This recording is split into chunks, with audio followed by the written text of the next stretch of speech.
Courbons la tête.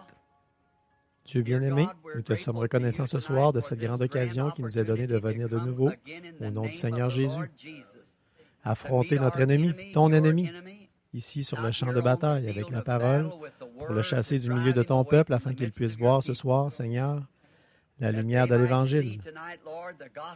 Je te prie d'oindre nos yeux de colère pour qu'ils s'ouvrent à la vérité que nous repartions d'ici en disant dans notre cœur ne brûlait-il pas au-dedans de nous alors qu'il nous parlait en chemin? Guéris ceux qui sont malades et affligés, encourage ceux qui sont découragés, relève les mains affaiblies qui étaient languissantes. Puissions-nous porter nos regards sur la venue du Seigneur Jésus que nous croyons toutes proches. Nous le demandons au nom de Jésus. Amen. Vous pouvez vous asseoir.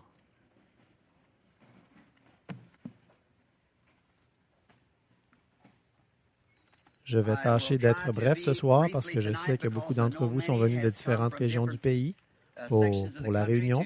Ils sont restés pour ça, certains de vous, et devront rentrer, auront peut-être un long trajet à faire pour rentrer.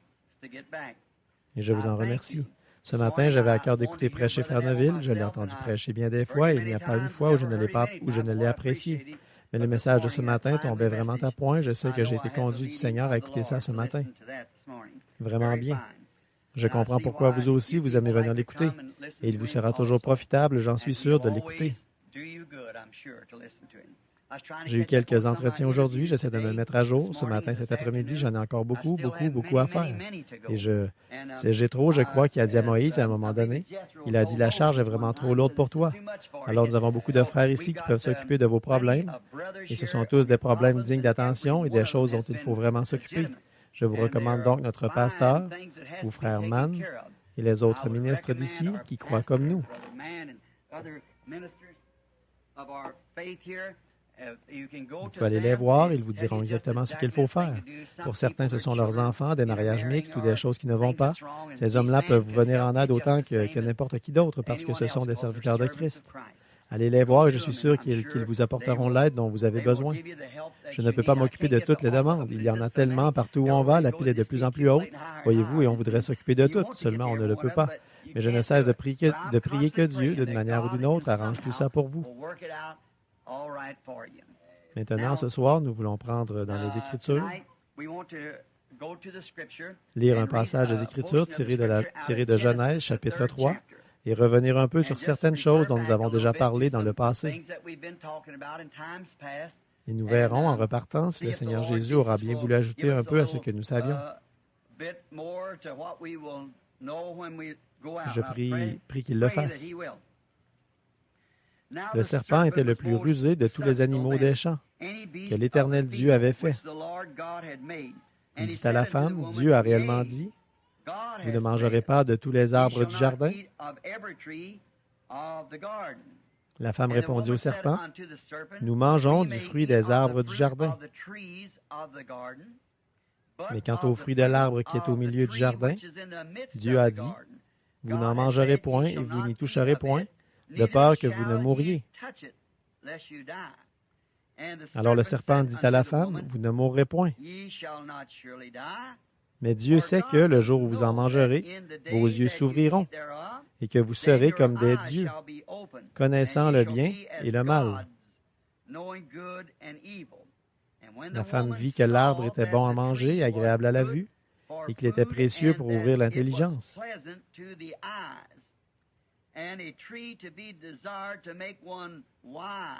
Elle prit de son fruit et en mangea. Elle en donna aussi à son mari qui était auprès d'elle, et il en mangea. Les yeux de l'un et de l'autre s'ouvrirent, ils connurent qu'ils étaient nus, et ayant cousu des feuilles de figuier, ils s'en firent des ceintures. Que le Seigneur ajoute ses bénédictions à la lecture de sa parole. Maintenant, j'aimerais tirer de là mon sujet de ce soir, que j'intitulerai « L'Éden de Satan ». C'est une petite expression assez percutante, ça, l'Éden de Satan. C'est un peu dans le même genre que ce que je disais dimanche soir passé, je crois, quand je vous ai parlé ici du filtre d'un homme qui réfléchit et du goût d'un homme saint. Parfois, avec ces petites expressions chocs, on en arrive à quelque chose. Elles nous incitent à étudier, elles vous portent à lire la parole. Et c'est ce que je veux pour toute mon assemblée. L'homme ne vivra pas de pain seulement, mais de toute parole qui sort de la bouche de Dieu. Alors lisez la parole, étudiez-la. Et étudiez-la avec les yeux de Dieu, afin de donner à votre intelligence la compréhension, savoir comment vivre en ce jour actuel. Maintenant, de venir ici ce soir juste pour vous parler, dire, eh bien, je pourrais faire ceci ou cela. J'aime parler avec les gens, j'aimerais même rentrer à la maison avec chacun de vous ce soir. Dieu sait que c'est la vérité. J'aimerais rentrer à la maison avec chacun de vous et prendre le petit déjeuner avec vous demain matin et aller chasser l'écureuil avec vous demain après-midi. Voyez-vous, j'aimerais le faire, mais je ne le peux pas. Et j'aimerais rentrer à la maison avec vous, simplement m'asseoir et parler avec vous. M'asseoir sur le perron après la réunion et prendre le temps de converser avec vous, vous parler de votre bien-être et de Dieu. J'aimerais vraiment faire ça aux hommes et aux femmes qui sont ici. Dieu sait que j'aimerais le faire, mais je ne le peux pas. Voyez-vous, on est tellement tiraillés et sous tension. Et en cet âge de tension nerveuse où nous vivons, et je suis moi-même de tempérament nerveux, aujourd'hui, je suis bien décidé telle chose, il faut absolument que je fasse ça, et demain, c'est à milieu de mes préoccupations. Quelque chose est venu s'interposer, ce qui a fait ceci et cela. Et on a toute la peine du monde à garder toute sa tête. Mais ce que je cherche à accomplir par-dessus tout, c'est de prêcher l'Évangile à l'Église et faire tout ce que je peux pour honorer Jésus-Christ en ce jour-ci, pendant que je suis ici sur terre et pour le temps qui me reste à vivre sur terre. Je suis venu pour essayer de vous dire quelque chose qui vous aidera. Quelque chose. Je me suis mis à l'étude après être rentré à la maison ce matin. Qu'est-ce que je pourrais dire ce soir, Seigneur, pour aider ces gens? En écoutant ce message puissant de ce matin que Frère Neville nous a apporté au sujet de... J'ai trouvé ça vraiment formidable, ce qu'il a dit là. Le médecin peut établir le diagnostic, mais l'homme qui arrive avec un plateau rempli d'aiguilles, c'est lui qui fait l'injection. Alors, j'ai trouvé que c'était vraiment une petite façon tout à fait savoureuse d'exprimer la chose. J'ai réfléchi là-dessus, le sérum après le diagnostic. Alors, c'est une très bonne chose, ça. Je voulais vous parler de quelque chose, vous apporter quelque chose qui vous éclairerait sur la promesse de Dieu pour cet âge-ci. Voyez, quelque chose, non pas quelque chose que quelqu'un d'autre a été à une autre époque, mais quelque chose. Et alors que ces choses-là sont très bien, il nous arrive à tous de parler de ces choses, mais j'ai pensé essayer, à l'aide des passages de l'Écriture que j'ai notés ici, d'attirer votre attention sur quelque chose qui pourrait vous éclairer, vous faire connaître, faire de vous un meilleur soldat sur le champ de bataille où vous combattez en ce moment, afin d'apprendre les tactiques de l'ennemi pour que vous puissiez tout bloquer avant d'être touché, voyez-vous. Voilà l'essentiel, c'est d'apprendre à éviter les coups autant que possible. Alors maintenant, considérons pendant quelques minutes, ce grand jour de péché où nous vivons maintenant. Je ne crois pas qu'il y ait jamais eu un jour, d'après tout ce que j'ai lu de l'histoire, il y a eu des jours de plus grande persécution où partout les enfants de Dieu étaient mis à mort. Mais de voir la tromperie de l'ennemi, jamais nous n'avons connu un jour comme celui où nous vivons maintenant. C'est le jour où la ruse et la tromperie sont plus fortes que jamais. Et quand je vois ça, ce qui me vient à l'esprit, c'est que le chrétien doit être plus vigilant aujourd'hui qu'il ne l'a jamais été dans aucun âge. Bon, si on remonte à l'époque où Rome persécutait l'Église, si un chrétien faisait une faute, on l'envoyait à l'arène et on le donnait en pâture au lion. Quelque chose du genre, quand on découvrait qu'il était chrétien, qu'il le confessait. Mais son âme était sauvée parce qu'il était un croyant en Dieu, d'une foi pure et sans mélange, et qu'il avait volontiers scellé son témoignage par son sang. Alors que les veines laissaient s'écouler ou les déchirures de son corps, que le sang s'en répandait, il laissait monter ce cri avec une foi si loyale, il disait « Reçois mon esprit, Seigneur Jésus ». Mais maintenant, la ruse du diable maintenant, c'est de faire croire aux gens qu'ils sont chrétiens alors qu'ils ne le sont pas. C'est ça qui arrive. Vous n'avez pas à sceller, c'est un jour de plus grande ruse qu'à l'époque, alors qu'il fallait sceller son témoignage en y laissant sa vie. Le diable a tendu tous ses pièges les plus subtils c'est un trompeur, et Jésus nous a dit dans Matthieu 24 ce qu'il en serait du jour où nous vivons, le jour le plus trompeur qu'il y ait jamais eu, tellement proche que cela séduirait même les élus de Dieu s'il lui était possible de les séduire. Maintenant, comparons quelques passages de l'Écriture ou quelques prophéties dont il est fait mention dans la Bible, qui se rapportent à aujourd'hui. Comparons-les avec le jour où nous vivons maintenant. 2 Timothée 3 nous enseigne ceci. Le prophète a dit que de nos jours, il arriverait que les hommes seraient emportés, enflés d'orgueil, aimant le plaisir plus que Dieu. Faites la comparaison là pendant un petit instant. Nous allons juste en parler brièvement parce que nous n'avons pas le temps de tout voir en détail comme nous devrions le faire, mais juste pour faire un peu la lumière là-dessus pour que vous puissiez voir quand vous rentrerez chez vous et que vous étudierez ça. Emportés, enflés d'orgueil, aimant le plaisir plus que Dieu, déloyaux, calomniateurs, intempérants et ennemis des gens de bien. Or, l'Esprit a dit expressément que ces choses-là se produiraient dans les derniers jours. Ce sont ces jours-ci, ceux qu'annonce la prophétie. Maintenant, nous lisons aussi dans Apocalypse 14, ou plutôt Apocalypse 3, 14, l'âge de l'Église de Laodicée, comment l'Église serait dans ce dernier âge. Il est dit qu'elle serait assise en veuve et n'aurait besoin de rien.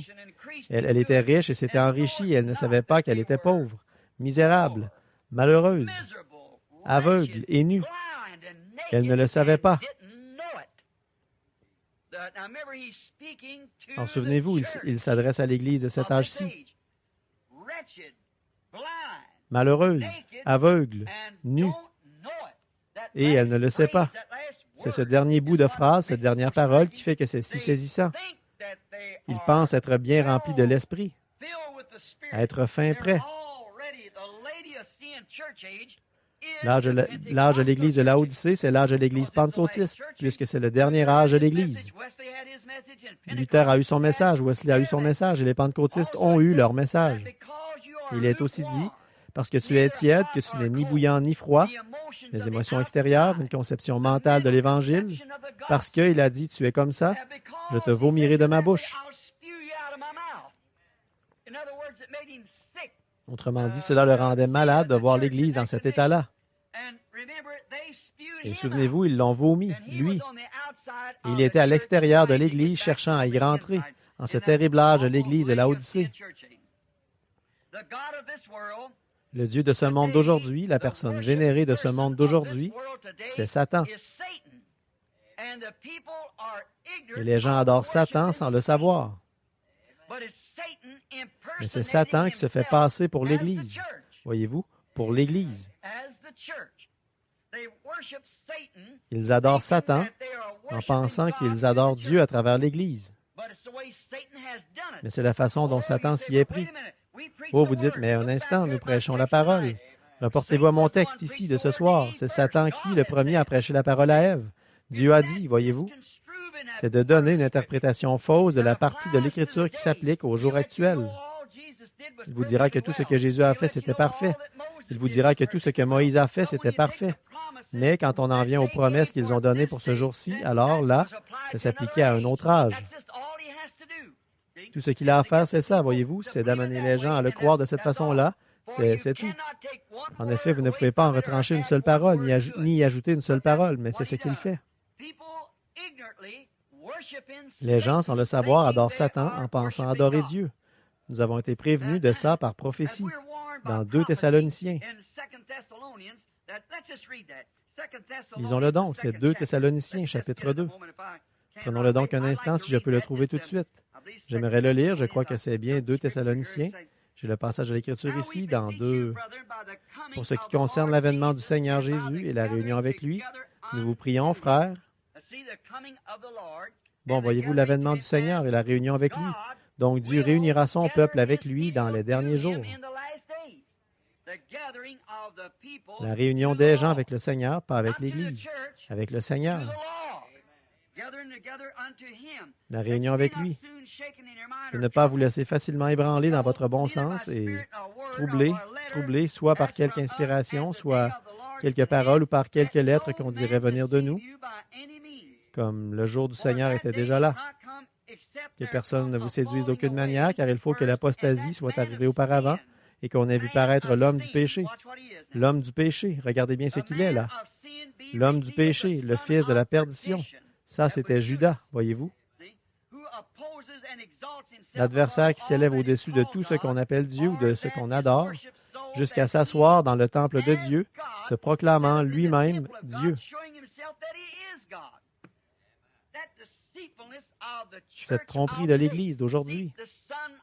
Voyez-vous le fils de la perdition, le diable.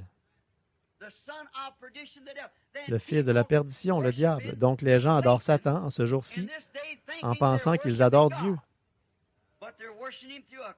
Mais ils l'adorent à travers un credo, des dénominations faites de main d'homme et des credos qui ont fini par entraîner les gens dans la plus grande tromperie que le monde ait jamais connue. Peu importe combien la parole de Dieu promise pour ce jour-ci est prêchée et confirmée, ils refusent quand même d'y croire. Ils refusent d'y croire. Pourquoi donc? Nous nous demandons pourquoi. Pourquoi refuse-t-il d'y croire? Dieu avait dit qu'il ferait une certaine chose et il l'a fait. Et même là, il s'en détourne et la rejette.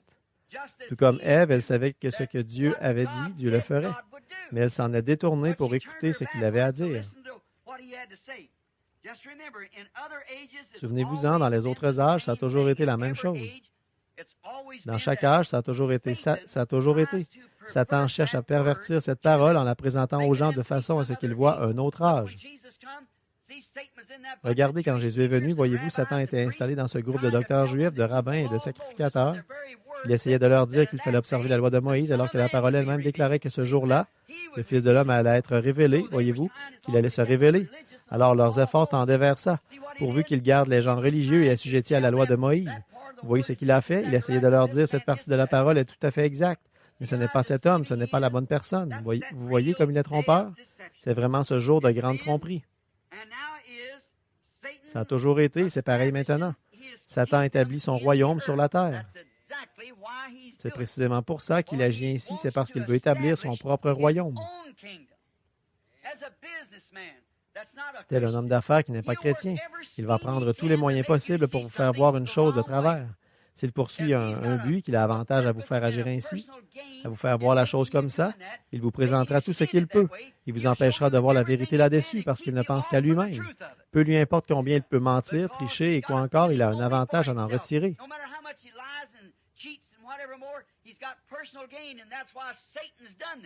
Et c'est pour ça que Satan a agi ainsi.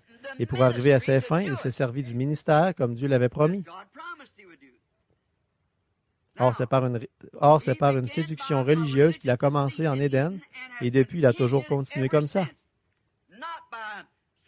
Non pas en formant un groupe de communistes. Les communistes n'ont rien à voir là-dedans. C'est l'Église qu'il faut surveiller, voyez-vous. Ce ne sont pas les communistes qui séduiraient même les élus. C'est l'Église qui séduirait même les élus, voyez-vous.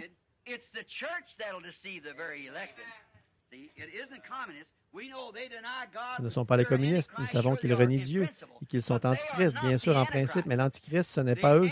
L'antichrist est religieux, très religieux. Et il peut citer l'Écriture et nous la présenter d'une façon tellement claire.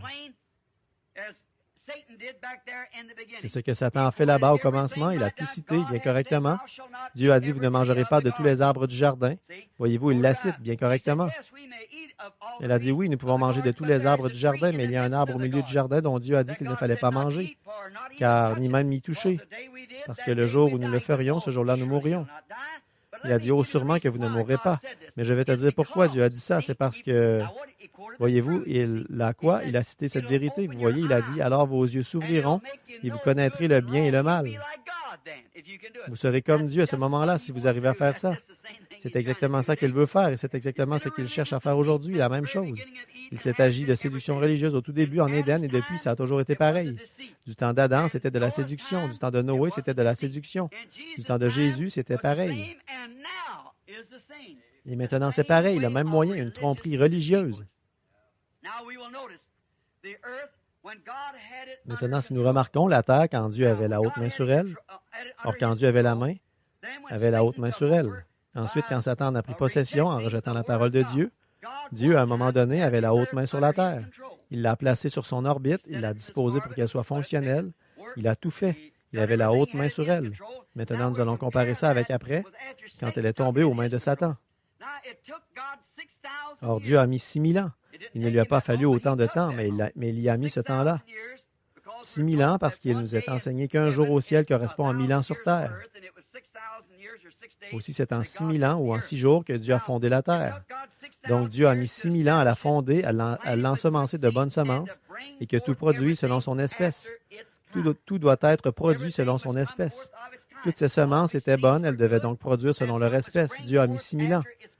Finalement, quand il a eu terminé, Et finalement, le quartier général de la Terre a été établi dans un lieu magnifique situé à l'est de l'Éden, appelé le Jardin d'Éden. Dieu a établi le quartier général du monde dans le Jardin d'Éden, en Égypte. C'est à l'extrémité est du jardin que se trouvait le quartier général.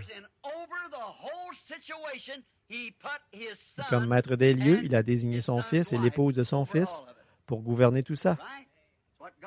C'est exact. C'est ce que Dieu a fait. Il leur a confié la direction entière. Il pouvait parler au vent et ceux-ci cessaient de souffler. Il parlait à tel arbre et il se déplaçait d'ici à là. Le lion et le loup paissaient ensemble et l'agneau se couchait avec eux. Le mal n'existait pas. C'était la paix parfaite, l'harmonie parfaite, tout était parfait. Et quand Dieu avait la haute main sur la terre. Et remarquez, il avait vu à ce que son monde, il avait vu à ce que tout y fonctionne bien. Il avait vu à ce que tout progresse bien, tout se nourrissait de végétaux, rien n'allait mourir, rien n'allait se gâter, rien n'allait se perdre, rien, c'était tout simplement parfait. Et à la tête de tout ça, il a placé ses enfants bien-aimés, son fils et sa fille, un mari et sa femme, pour diriger. Dieu était tellement satisfait. Et il s'est reposé de toutes ses œuvres le 7e jour. Et il a sanctifié ce 7e jour, en a fait son sabbat. En effet, Dieu a contemplé l'ensemble après avoir mis 6000 ans à modeler, à préparer, à créer tout ça. Il a dressé les montagnes et par les volcans, il a projeté les montagnes vers le ciel et toutes ces choses qui ont été produites au cours des éruptions. Il a fait sécher et tout était tel qu'il l'avait disposé. Et c'était un endroit magnifique. Il n'y avait rien de comparable à ces glorieux paradis de Dieu. Et les dinosaures gigantesques et tout ce qui s'y mouvait, tous les grands animaux, ils étaient inoffensifs, ils étaient doux comme un chaton, ils étaient exempts de tout.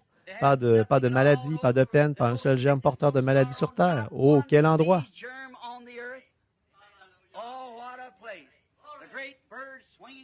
Les grands oiseaux volaient d'arbre en arbre, Adam les appelait par leur nom, et ils venaient se poser sur son épaule et lui roucoulaient à l'oreille. Et oh, quel endroit merveilleux Dieu avait là! Ensuite, il a produit un des attributs qui provenaient de son propre corps. Dieu a des attributs dans son corps. Par exemple, vous êtes un attribut de votre père. Et si vous remarquez, vous étiez dans le grand-père du grand-père de votre grand-père.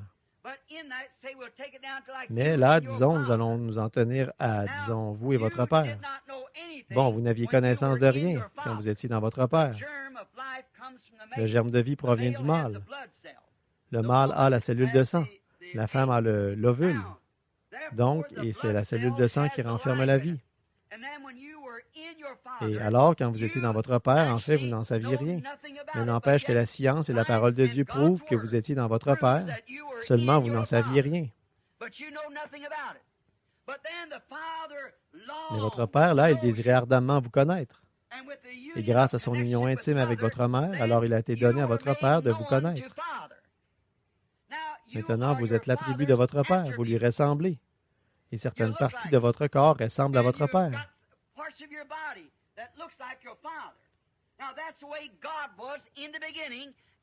Or, il en était de même pour Dieu au commencement. Chaque fils de Dieu et chaque fille de Dieu était en Dieu au commencement. Vous ne vous en souvenez pas en ce moment, mais vous y étiez. Il le savait.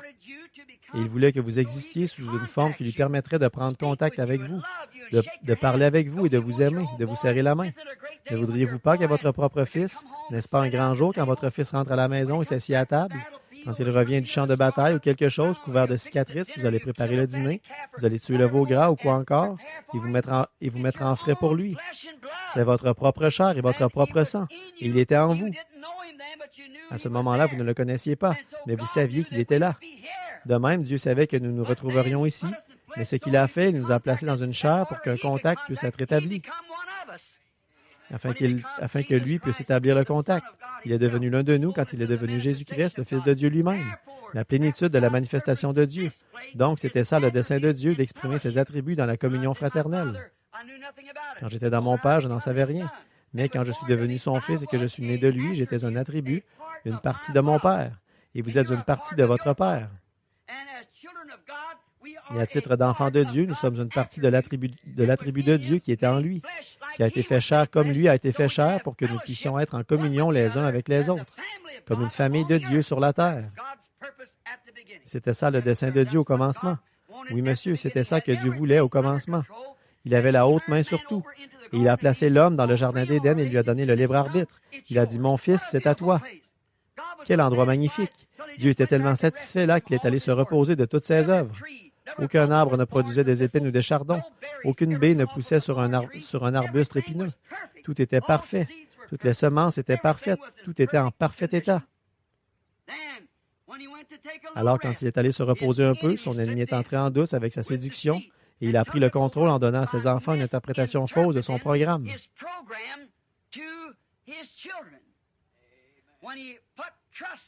Alors qu'il avait fait confiance à son enfant, comme vous faites confiance à votre fille quand elle sort le soir avec un homme, que vous faites confiance à votre fils quand il doit sortir avec un garçon qui boit ou un garçon qui fume. Voyez-vous, il avait fait confiance à son fils, qu'il ne ferait rien de mal et qu'il resterait fidèle à chacune de ses paroles. Mais l'ennemi est entré en douce, comme le petit malin aux cheveux brillantinés qui sortirait votre fille et qui se conduirait mal avec elle, ou la femme qui sortirait avec votre fils, c'est la même chose. Voyez-vous, il est entré en douce. L'ennemi de Dieu est entré en douce et il a donné à Ève une interprétation fausse de la parole. Maintenant, c'est par cette chute qu'il a pris possession du jardin d'Éden et se l'est acquis. Il en a pris possession. Et voilà maintenant 6000 ans qu'il règne par sa tromperie. Il séduit les gens, les enfants de Dieu, comme il l'avait fait à ce moment-là. En effet, il leur avait été donné le libre arbitre, leur permettant d'agir comme ils le voulaient. Et croyant qu'ils agiraient correctement ou espérant qu'ils agiraient correctement, mais voilà qu'ils n'ont pas agi comme il faut.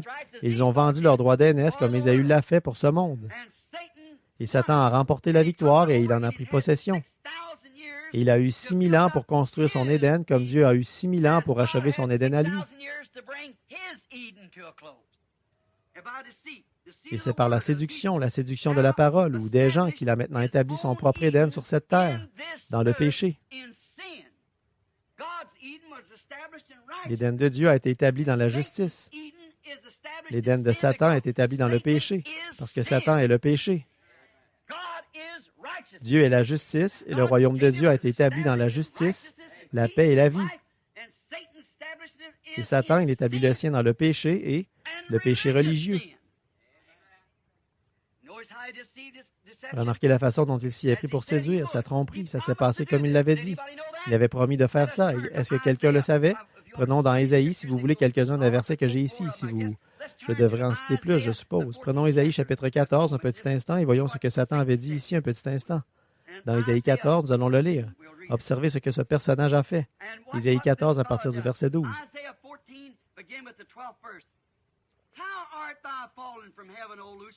Te voilà tombé du ciel, astre brillant, fils de l'aurore.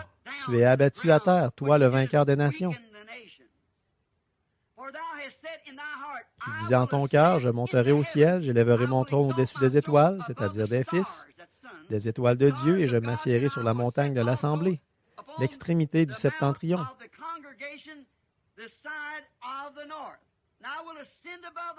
Et je monterai sur le sommet des nues, et je serai semblable au Très-Haut.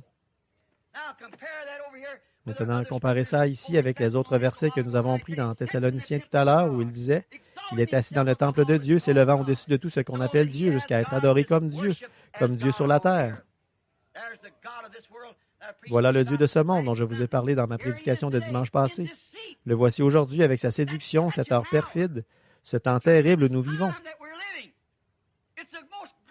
C'est le temps le plus glorieux de tous les âges parce que nous avons de nouveau devant nous le grand millénium.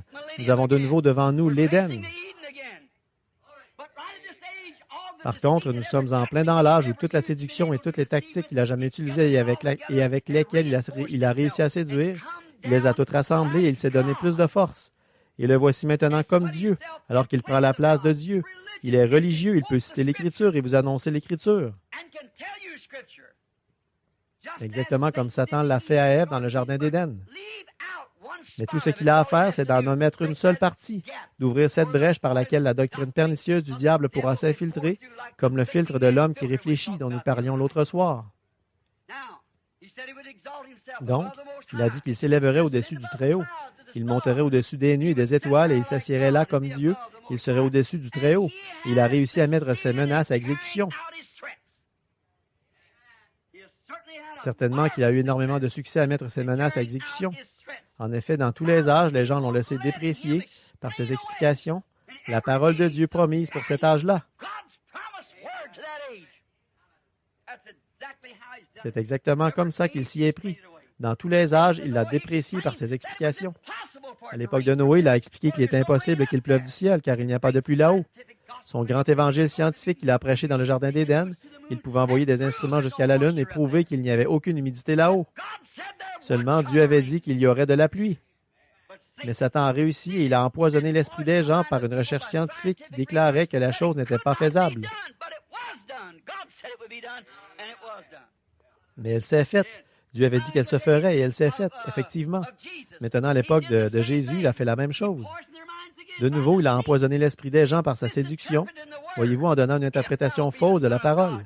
Si tu es le Fils de Dieu, maintenant laisse-moi te voir agir en conséquence. Jésus n'a pas fait le bouffon pour lui. Jamais il ne l'a fait. Dieu n'est pas un bouffon. Il n'a pas à exaucer aucune des demandes de Satan. Il n'avait qu'à... Jésus a dit, il est écrit, l'homme ne vivra pas de pain seulement, mais de toute parole qui sort de la bouche de Dieu. Voyez-vous, il n'avait pas à faire le bouffon à cause de lui. Il n'avait pas à faire du pain. Il aurait pu en faire, mais il aurait écouté le diable. Alors il n'avait pas écouté le diable. De nouveau, c'est le péché religieux, comme au commencement, tellement trompeur. Observez-le bien, là. Il ne s'agit pas simplement du vieux péché de tous les jours, de commettre l'adultère et de s'enivrer et de prendre le nom de Dieu en vain. Il ne s'agit pas de ça. Non. Vous vous souvenez, il y a des années, beaucoup d'entre vous qui venez ici depuis longtemps, vous vous souvenez de ma prédication quand j'avais prêché sur la désillusion au jugement. La prostituée ne sera pas déçue là-bas. Elle sait où elle s'en va. L'ivrogne ne sera pas déçu là-bas. Le contrebandier d'alcool, celui qui joue à des jeux d'argent, le menteur, le voleur, ce n'est pas lui qui va être déçu, mais c'est cet homme qui pense être dans le vrai. La voilà, la désillusion. C'est cet individu qui est venu dire, « Seigneur, n'ai-je pas prêché l'Évangile? N'ai-je pas chassé des démons par ton nom? » Jésus a dit, « Retirez-vous de moi, vous qui commettez l'iniquité. Je ne vous ai même jamais connu. » La voilà, la désillusion. Voyez-vous, cette tromperie. C'est ce que je ne cesse de... C'est à cause de ça que je suis si mal compris. Ce n'est pas parce que je veux être différent des autres. Je ne veux pas être différent, mais je dois être honnête. J'ai un message et il doit être transmis aux gens. C'est à cause de ça que c'est si mal compris par les gens. Ils pensent que je suis contre tout le monde. Si seulement ils savaient, je suis pour tout le monde. Et je fais tout ce que je peux pour leur apporter la vérité exactement comme elle a été placée dans mon cœur et telle qu'elle a été inscrite dans la Bible ici. Et Dieu prouve que c'est la vérité, alors il n'y a rien à faire. Alors, ou bien ils la regardent en face, ou bien non. Voyez-vous, ils ne veulent pas voir ce qu'il en est parce qu'ils ont déjà tout vendu. Ils ont vendu leur droit d'aînesse à une organisation, à une dénomination. Une tentative, leur droit d'aînesse d'aller au ciel en se reposant sur une religion organisée. Et c'est Satan qui est le chef de tout ça. Dieu n'a jamais eu de religion organisée. Jamais. Et ils vendent tout pour ça. Alors qu'ils, un groupe d'hommes, ils interprètent la parole et déclarent qu'elle veut dire ceci, qu'elle veut dire cela. Dieu n'a pas besoin d'interprète. Il s'occupe lui-même de l'interpréter. Il n'a besoin de personne d'autre pour lui dire comment procéder. Il est souverain. Il a dit de quelle façon il procéderait et c'est comme ça. Il doit tenir sa parole. Quand il a dit « Voici les signes qui accompagneront ceux qui auront cru », c'est exactement ce qu'il voulait dire. Tout ce qu'il a annoncé comme devant se produire, il a annoncé ce qu'il arriverait en ces derniers jours, qu'il allait faire certaines choses et il les a faites. Il n'a pas demandé à qui que ce soit si c'est le moment ou pas. Il sait quel est le moment et quel est le plan. Maintenant, Satan, ce trompeur, tel qu'annoncé dans Matthieu 24 avec tant de séduction. Maintenant, nous voyons que par ses programmes évangéliques, la connaissance, une meilleure instruction, une éthique supérieure, la civilisation et tout, il a ensorcelé les gens qui veulent servir Dieu au point qu'ils croient à son mensonge.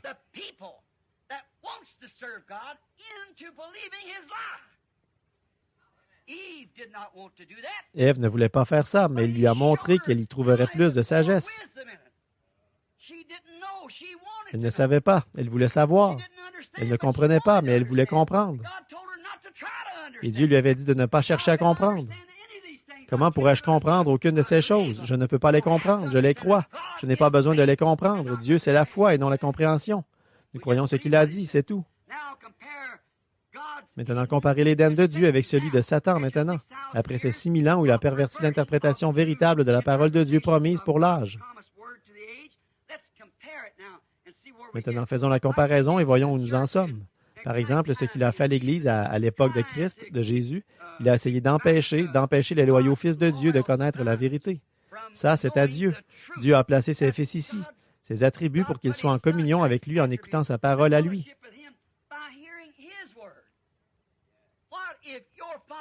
Qu'est-ce qui se passerait si votre père vous disait que vous soyez un fils loyal de votre père et qu'il vous dise, mon fils, ne va pas te baigner dans cette eau parce qu'il y a des alligators dans cette eau, et qu'un individu se présente après et vous dise, sûrement qu'une belle eau comme celle-là, il n'y a pas d'alligator là-dedans. Maintenant, qui allez-vous écouter?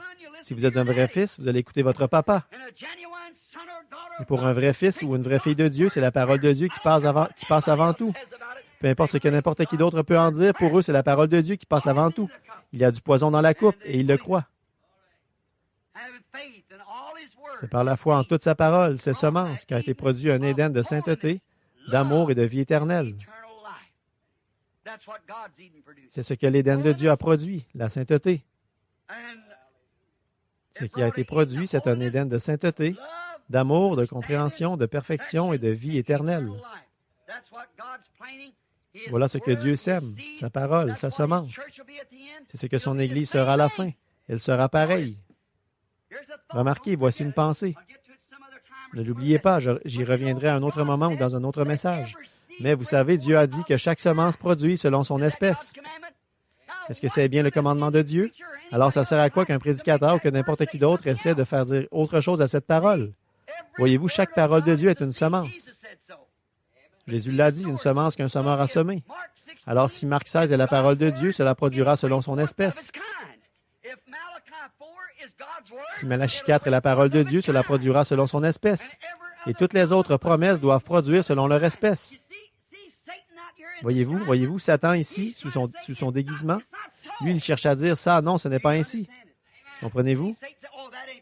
Voyez-vous, Satan dit, oh, ça ne s'applique pas à notre jour. C'était pour une autre époque. Ça, ce n'est même pas ça que ça veut dire. Chaque semence doit être produite selon son espèce. C'est la façon dont Dieu a établi son Éden, pas vrai? Et voici, c'est la façon dont Dieu établit son Église. Chaque parole selon son espèce. L'homme ne vivra pas de pain seulement, mais de toute parole qui sort de la bouche de Dieu. Voyez, Satan, lui, il va prendre autre chose. Mais Dieu a dit chaque semence selon son espèce.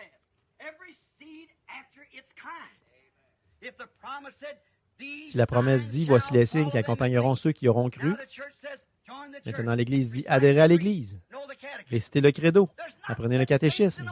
Ces choses-là ne se trouvent nulle part dans la Bible. Mais Jésus a dit, voici les signes qui accompagneront ceux qui auront cru. En mon nom, ils chasseront les démons, ils parleront de nouvelles langues, s'ils saisissent des serpents ou boivent quelques poisons mortels, cela ne leur fera aucun mal. S'ils imposent la main aux malades, ceux-ci seront guéris. Quel est l'homme qui oserait nier cela? Voyez, chaque semence produira selon son espèce. Si vous êtes une semence de Dieu, un attribut, un fils de Dieu, alors la parole de Dieu est semée en vous. Voyez? Et alors, quand vous entendez la parole de Dieu, mes brebis entendent ma voix. Elles ne suivront pas un étranger. Vous saisissez? Alors, chaque semence est produite selon sa propre espèce. Or, nous voyons que, comme chaque semence produisait selon son espèce, il n'y avait pas de mort dans cet Éden. Il n'y aura pas de mort dans le nouvel Éden. Voyez-vous? Il n'y avait rien d'autre que la sainteté, la pureté et la vie éternelle. Maintenant, l'incrédulité dans toute la parole de Dieu, c'est ce qui a produit la semence d'impiété dans l'Éden de Satan. Nous arrivons maintenant au point où Satan va occuper son trône comme Antichrist dans un Éden de cette terre, un Éden de péché, de religion pervertie. Il n'a pas commencé en disant « Je suis Satan, je suis l'ange magnifique ». Non, pas comme ça, mais en pervertissant la parole de Dieu. Et c'est comme ça qu'il a bâti son royaume dans chaque âge. Et maintenant, dans cet âge de grande tromperie, il est prêt à occuper son trône grâce à son peuple. Il s'est bâti un Éden intellectuel, instruit, scientifique.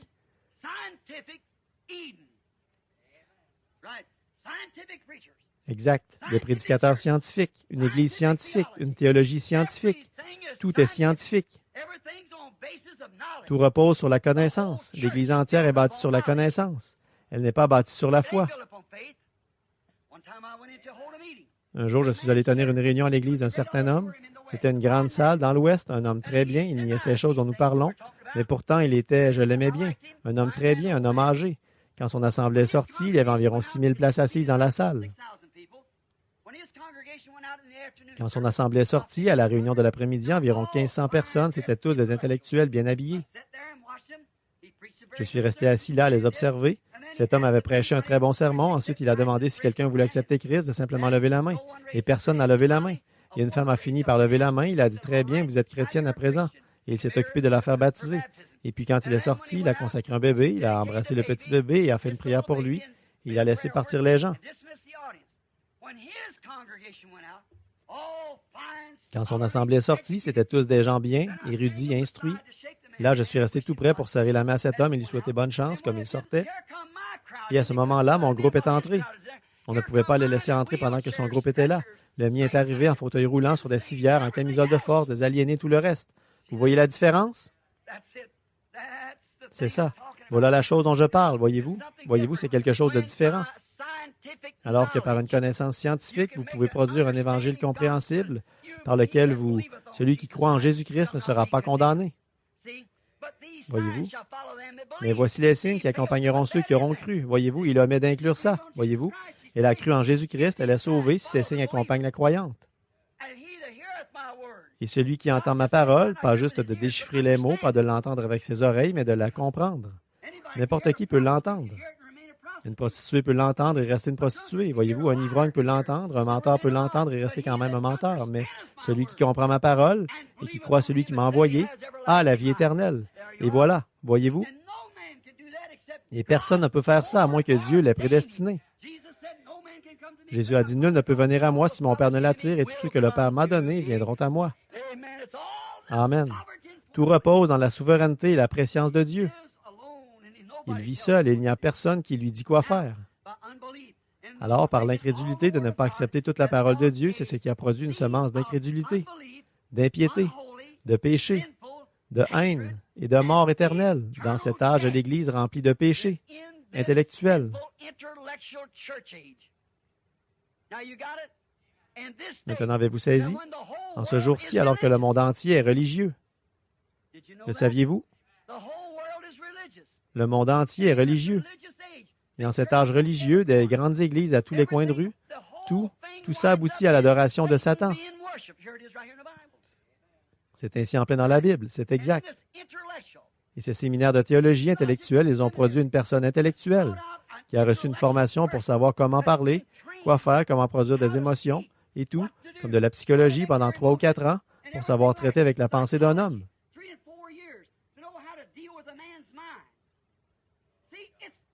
Voyez-vous, l'Esprit de Dieu n'est pas quelque chose qu'on reçoit par une formation scolaire. C'est quelque chose qu'on reçoit par prédestination, de la main du Dieu Tout-Puissant. Vous ne pouvez pas recevoir vos expériences par une formation scolaire ou par un apprentissage. C'est par la prédestination, de la main de Dieu, et par la préscience de Dieu que vous les recevez. C'est exact. Donc, c'est ce qui a produit ce grand Éden dans lequel ils vivent actuellement, l'Éden d'un monde ecclésiastique. Les églises s'unissent toutes maintenant dans le grand conseil œcuménique et elles vont former l'Église mondiale. Toutes vont se réunir sous un seul chef, alors que Satan sera mis sur un trône. Exactement. Et le dernier appel est lancé pour atteindre l'épouse avant qu'elle n'entre là-dedans. Car une fois là-dedans, elle a pris la marque de la bête et elle est condamnée. Elle n'en sortira jamais. C'est pour cette raison qu'il est dit, sortez du milieu d'eux, mon peuple, avant que tout cela aboutisse là-dedans avec lui. Voyez-vous, sortez du milieu d'eux et séparez-vous. Donc, la haine, la mort et la séparation éternelle d'avec Dieu dans cet Éden, la convoitise, la souillure, la perversion. Comment? En semant la mauvaise semence. Ça me rappelle la vision que j'ai eue avant que je rencontre les pentecôtistes pour la première fois de cet homme qui parcourait la terre, habillé en blanc. Vous m'avez entendu la raconter bien des fois. Et quelqu'un est venu derrière lui, il semait des semences de discorde. Mais il a bel et bien remporté la victoire dans Ève, dans le jardin d'Éden, par la convoitise d'Ève pour le péché.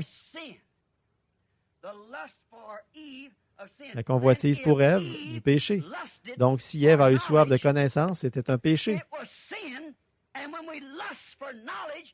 Et nous, quand nous avons soif de connaissance, que nous voulons avoir un doctorat en philosophie, un doctorat en droit, c'est un péché, ça. Ce sont des déclarations fracassantes, mais c'est la vérité. Peu importe combien c'est fracassant, c'est quand même la vérité, voyez-vous, d'avoir soif de connaissance, de comprendre. Ce qu'il y a aujourd'hui, c'est que nous ne cherchons pas à établir la parole de Dieu dans le cœur des gens. Nous cherchons à nous établir nous-mêmes.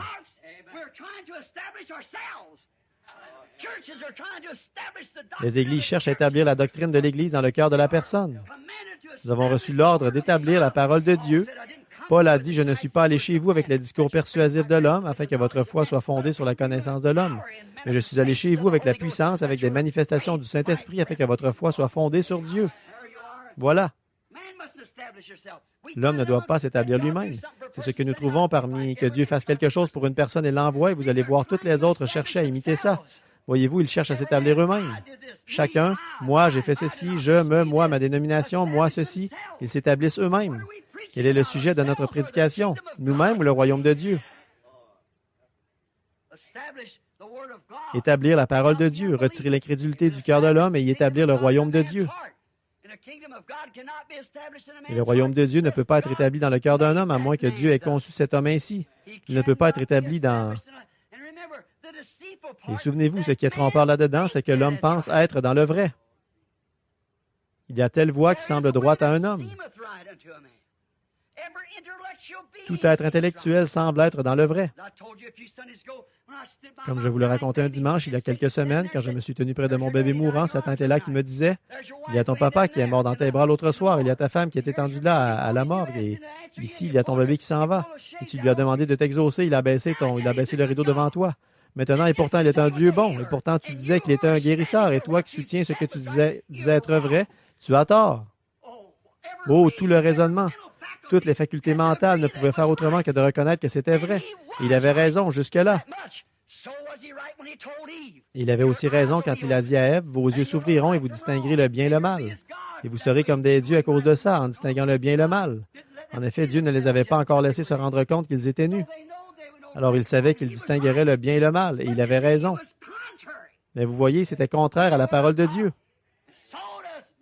Et c'est pareil pour les ministres qui vont dans les séminaires apprendre une théologie faite de main d'homme. Ça peut sembler vrai, ça peut être une bonne façon de comprendre la chose, mais c'est faux. Nous n'avons pas besoin de la comprendre, nous la croyons, parce que c'est ce que Dieu a dit, ça règle la question pour toujours. Toute la chose, c'est comme ça qu'il faut la croire. Oh, combien Ève avait soif d'avoir un doctorat en philosophie, voyez-vous, combien elle avait soif d'être plus intelligente qu'elle ne l'était. Remarquez la similitude. L'homme et sa femme. Maintenant, remarquez, l'homme et sa femme, tous deux étaient nus dans le jardin d'Éden, l'Éden de Dieu. Maintenant, je vais conclure. J'avais dit que je ne vous garderais que quelques minutes. Regardez, observez, là, alors que je conclus. Maintenant, comparez ceci, la similitude, l'homme et sa femme qui étaient tous deux dans l'Éden de Dieu, complètement nus et ils ne le savaient pas.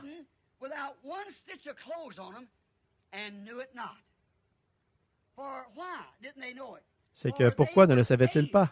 C'est qu'ils étaient voilés à leur sens de la nudité par le voile saint du Saint-Esprit. Ils pouvaient se regarder l'un l'autre et ils ne savaient pas qu'ils étaient nus. Ils étaient voilés par le Saint-Esprit, la sainteté. Ils étaient voilés. Le voile de Dieu, encore aujourd'hui, peut regarder sans convoiter. Ils détournent la tête. C'est un voile saint, voyez-vous, un voile saint. Dieu tenait leurs yeux. Ils étaient tous les deux. L'un était un homme et l'autre était une femme. Et ils ne savaient pas qu'ils étaient nus, parce que la sainteté de Dieu tenait leurs yeux voilés. Remarquez, Dieu les tenait à l'abri de la conscience du péché par le voile saint.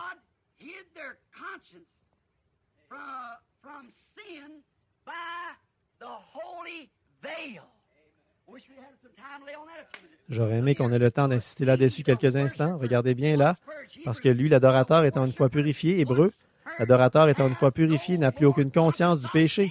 Le péché, c'est du passé pour lui.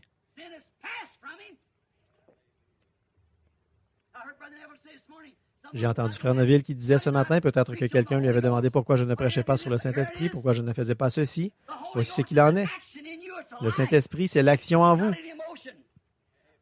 C'est une vie, pas une émotion, pas un genre de preuve charnelle, mais c'est une personne, Jésus-Christ, la parole de Dieu, établie dans votre cœur pour vivifier chaque parole qui s'applique à cet âge-ci.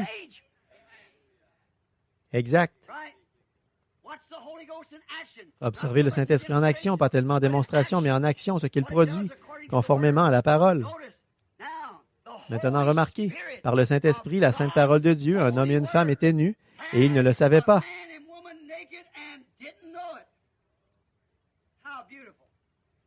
Comme c'est beau. La vie de la parole, la semence, la parole. Dieu a dit, il y a un arbre au milieu du jardin, la femme.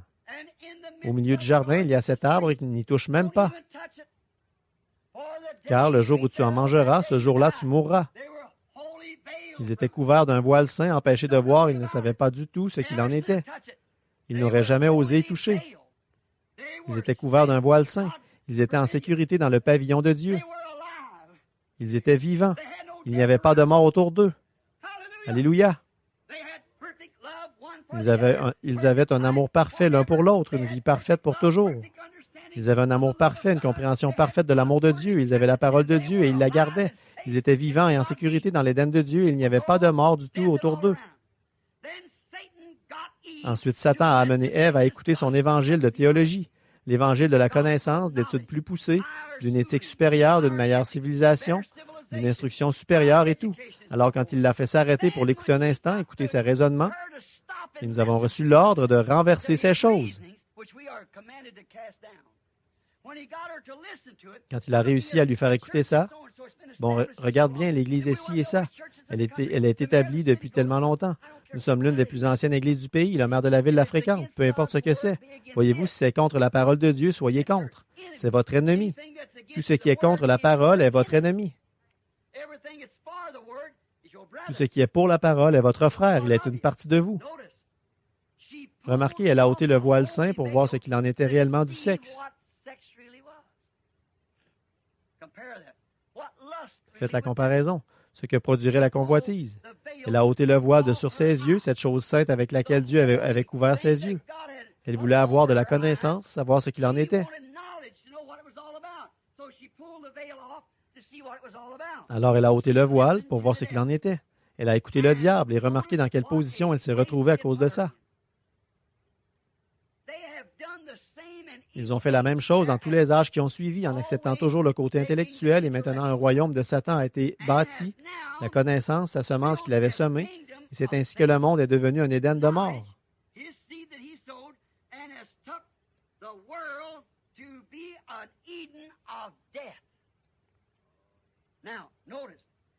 Maintenant remarquez, maintenant considérez Apocalypse 3, l'âge de l'Église de Laodicée. Pensez-y. Maintenant remarquez, elle, Ève, est la reine de Satan. Voyez-vous, Satan, le serpent, est allé vers Ève avant qu'Adam aille vers elle. Voyez, c'est exact. Alors, il l'a séduite, voyez-vous. Donc, Satan, le serpent, a été le mari d'Ève avant qu'Adam l'ait jamais connu. Voyez-vous, il l'a séduite. La Bible le dit, et c'est là qu'elle a su qu'elle était nue, voyez. Maintenant, considérez l'âge de l'Église de Laodicée. Elle, Ève, est assise, la reine de Satan, elle est riche en biens de ce monde, aveugle, nue de nouveau, et elle ne le sait pas. Exactement comme dans l'Éden de Dieu. Mais maintenant, ce n'est pas parce que le voile saint couvre son visage, mais plutôt le voile de la convoitise. Voilà qu'elle a ôté le voile saint de Dieu et elle s'est couverte d'un voile de connaissance pour convoiter. Et maintenant, elle a un voile de convoitise qui la rend aveugle, inconsciente que c'est un péché. Elle est nue dans la rue et elle ne le sait pas. C'est une prostituée dans la rue. Les femmes en short, aux yeux de Dieu, ce sont des prostituées et elles ne le savent pas. Remarquez, considérez les femmes de chez nous. Bon, si vous voulez connaître l'état de l'Église, observez la conduite des femmes. Elles représentent toujours l'Église. Dans l'Éden de Satan, du péché et de l'incrédulité, une perversion religieuse, un royaume perverti. Au lieu d'opter pour la parole de Dieu, ils ont opté pour le savoir intellectuel de l'homme. Au lieu d'opter pour l'Église, ils ont opté pour l'organisation. Ils sont en train de tout soumettre à un seul chef suprême. Maintenant, remarquez, perverti de son état d'innocence. Maintenant, ne manquez pas ceci. L'Église, avec ce voile de la convoitise sur elle, remarquez où ça l'a menée. Ça l'a pervertie. Elle est passée de l'innocence à la connaissance. Voyez?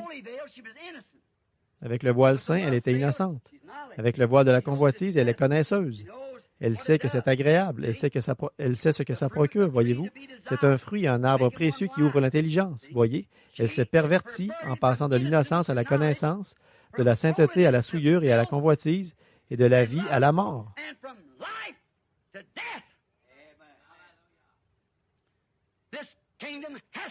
Ce royaume doit mourir. Ce royaume va mourir. Le Dieu du ciel l'exterminera de la face de la terre. Remarquez, dans cette perversion, voilà que l'homme est devenu femme et que la femme est devenue homme. Et ils ne le savent pas.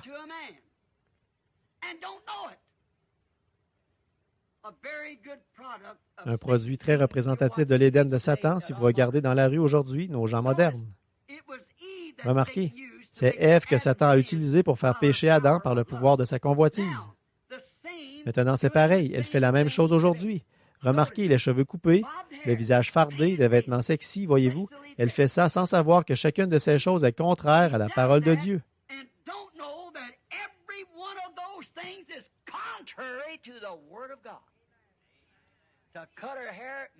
De se couper les cheveux fait d'elle une femme déshonorante, une prostituée. De porter des shorts la fait tomber en disgrâce. De mettre des robes sexy fait d'elle une prostituée. Et elle ne le sait pas. Ce n'est pas à cause de la sainteté de Dieu, c'est à cause de la convoitise de Satan. Elle pousse son Adam à la convoiter. Elle a ôté les vêtements dont Dieu l'avait vêtu là-bas dans l'Éden pour son voyage dans ce désert d'ici. Elle les a ôtés. Elle s'est dévêtue. Alors que Dieu l'avait couverte de peau, elle s'est mise à les enlever petit à petit et la voilà revenue comme elle était au commencement. Maintenant, elle a amené son Adam à porter ses dessous. Un homme qui porterait une espèce de petit short efféminé et qui sortirait avec ça, je ne pense pas qu'il y ait grand-chose d'un homme en lui. C'est le plus grand efféminé que j'ai jamais rencontré. Voyez-vous, elle a amené son Adam perverti à agir comme elle. Voyez-vous, à porter ses dessous à elle. Elle a vu ce qu'elle pouvait accomplir là-bas en enlevant tous ses vêtements sauf ses dessous. C'est le short, bien sûr, c'est ça le dessous féminin. Et là, c'est son Adam qui le porte maintenant. Et, selon la parole originelle de Dieu, c'est une abomination pour une femme de mettre un vêtement d'homme et pour un homme de mettre un vêtement de femme, d'après la parole originelle. Pensez un peu à ça.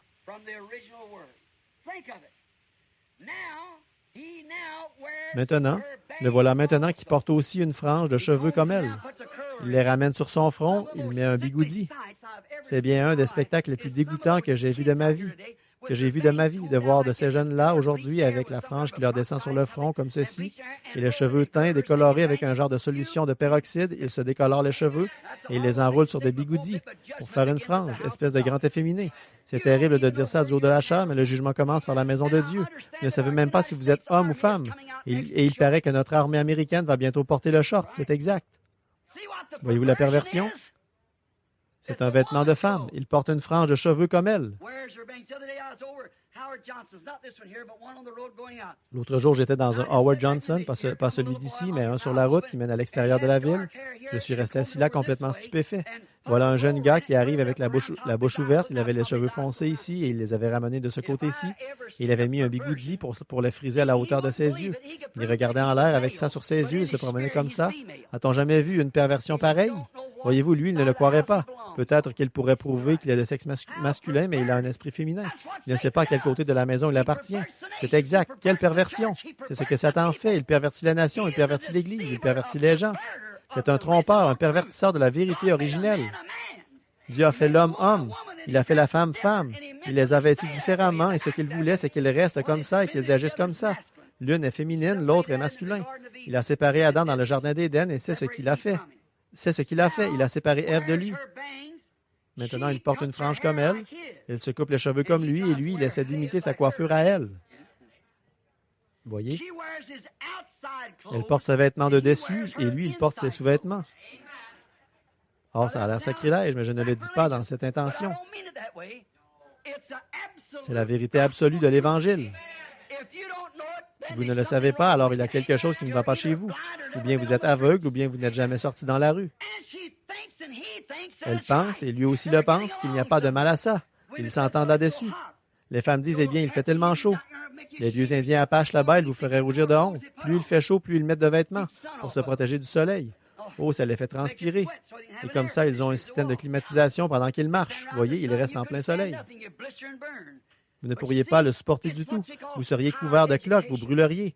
Mais vous voyez, c'est ce qu'ils appellent une instruction supérieure. C'est ce que la science moderne a produit. Oh là là! La voilà nue dans la Odyssée et elle ne le sait pas. Elle était nue dans l'Éden. Voyez-vous la similitude entre les deux royaumes? L'un est celui du péché et de la mort. L'autre, c'est la vie et la justice. Là-bas, elle était couverte d'un voile saint. Ils étaient tous deux nus. Ils ne le savaient pas. Ils n'en savaient rien parce qu'ils étaient voilés par l'Esprit de Dieu. Et ici, ils sont voilés par la convoitise et ils se regardent l'un l'autre pour... Voyez-vous, Adam pouvait regarder Ève et il ne savait pas qu'elle était nue. Mais maintenant, avec ce voile de convoitise, elle ne se rend pas compte qu'elle est nue, mais elle le fait sous l'empire de ce voile de convoitise pour que les hommes la regardent. Ça ne peut pas être dans un autre but que celui-là. Vous ne le croyez pas, mais c'est quand même ce que vous faites et les hommes regardent. Et en constatant l'étendue de votre pouvoir d'attraction, il s'est mis à porter lui-même certains de vos vêtements. Oh, quelle perversion! Quel âge! Quel temps que celui où nous... Comme il est trompeur, oh, toutes ces choses, et ils ne le savent pas. Il y a un esprit complètement perverti dans l'homme. L'homme est voilé par la convoitise de Satan et la femme aussi. C'est un esprit satanique d'une grande société. Voyez-vous, ils ne le savent pas, mais ils sont une organisation. Les femmes qui portent des shorts font partie d'une organisation. Les hommes qui s'habillent comme ça font partie d'une organisation. Je vais vous en donner le sigle. BSS, Big Sister Society, la Société des Grandes Sœurs. Alors, c'est de ça qu'ils font partie. Ils vont là, une société de grands efféminés, avec un genre de petits pantalons, une espèce de gros spécimen tout déformé, l'air malpropre. Les hommes, vous n'êtes peut-être pas d'accord avec moi là-dessus, mais c'est la vérité.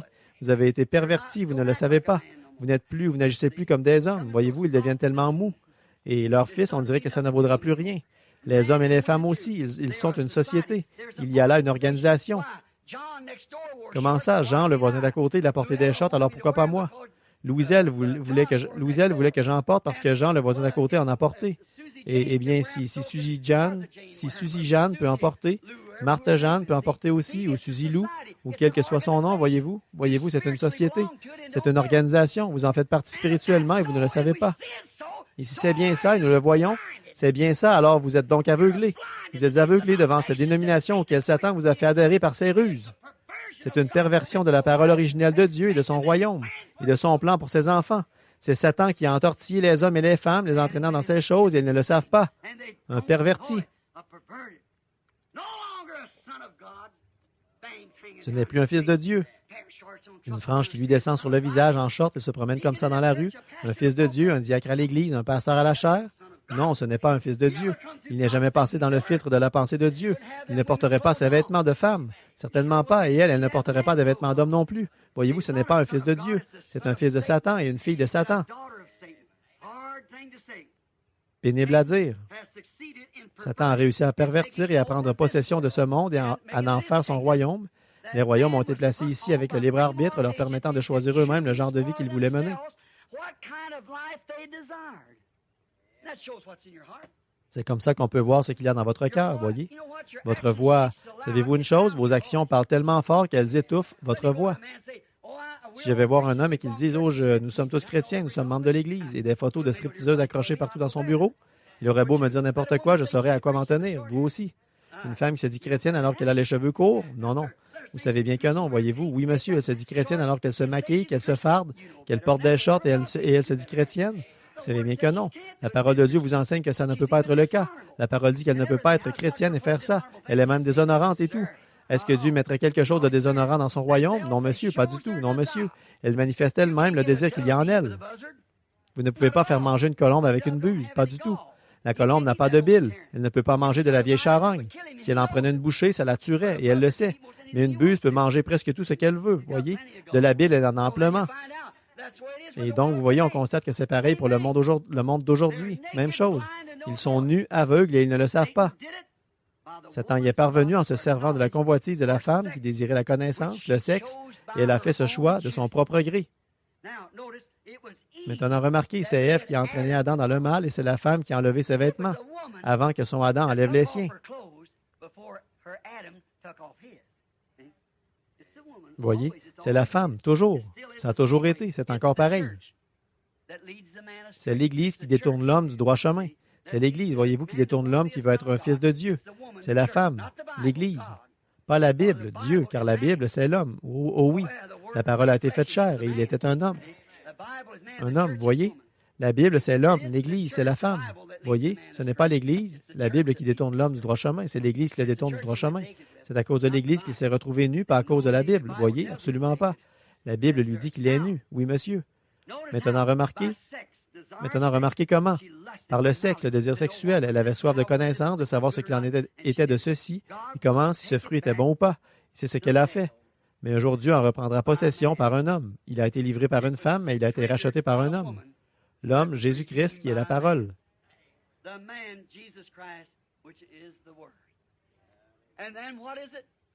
Et alors, qu'est-ce qu'il y aura? Remarquez en terminant, il n'y a pas longtemps ici, j'ai fait cette déclaration. Il me reste encore 4 ou 5 pages là, mais de passage de l'Écriture et tout auquel je voulais me référer. Mais écoutez, terminons en disant ceci. Souvenez-vous, ici, il n'y a pas longtemps, je vous ai apporté un enseignement sur les 7 trompettes, la fête des trompettes et tout. Et j'ai dit, il y a une fête du 8e jour. Alors, le 7e jour, ce serait le dernier, ce serait le millénium. Mais il y a une fête du 8e jour, et si c'était le 8e jour, et qu'il n'y a que 7 jours, on se retrouverait de nouveau au premier jour. On reviendrait au premier jour. Alors, une fois le millénium terminé, alors il y aura de nouveau un Éden qui sera établi. Le grand royaume de Dieu aura été regagné. En effet, Jésus a lutté jusqu'au bout contre Satan dans le jardin de Gethsémane, et il a regagné l'Éden.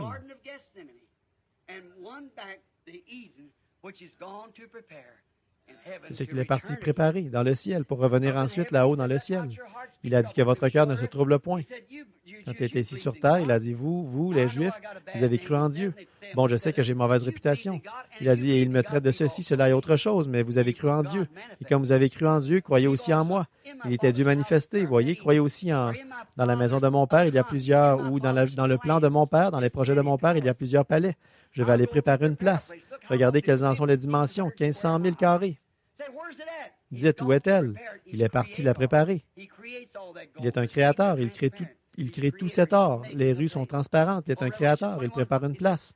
Dans Apocalypse 21, il a dit, « Et moi, Jean, je vis descendre du ciel auprès de Dieu la ville sainte, la nouvelle Jérusalem. » La mer n'était plus, le premier ciel et la première terre avaient disparu. Nos premiers cieux, qu'est-ce que c'était? C'était le millénium. La première terre, qu'est-ce que c'était? C'était celle-ci. Elle sera renouvelée. Tout comme elle a été baptisée par Noé au jour de sa prédication, elle a été sanctifiée par Christ qui a répandu son sang sur elle. Et elle sera renouvelée, débarrassée de tous les microbes et de tout le reste, lors du renouvellement, à la fin, par un baptême de feu, qui tuera tout microbe, toute maladie, toute affection, toute saleté qui ait jamais existé sur terre. Elle surgira, une nouvelle terre paraîtra, puis je vis un nouveau ciel et une nouvelle terre. Le premier ciel, cette première terre avait disparu, et la mer n'était plus. Et moi, Jean, je vis descendre du ciel d'auprès de Dieu la ville sainte, la nouvelle Jérusalem. Là, Dieu sera avec ses attributs véritables, ses fils et ses filles, là où il pourra communier avec eux. Dans la sainteté, leurs yeux aveugles à tout péché. À partir de ce moment-là, il n'y aura plus jamais de péché.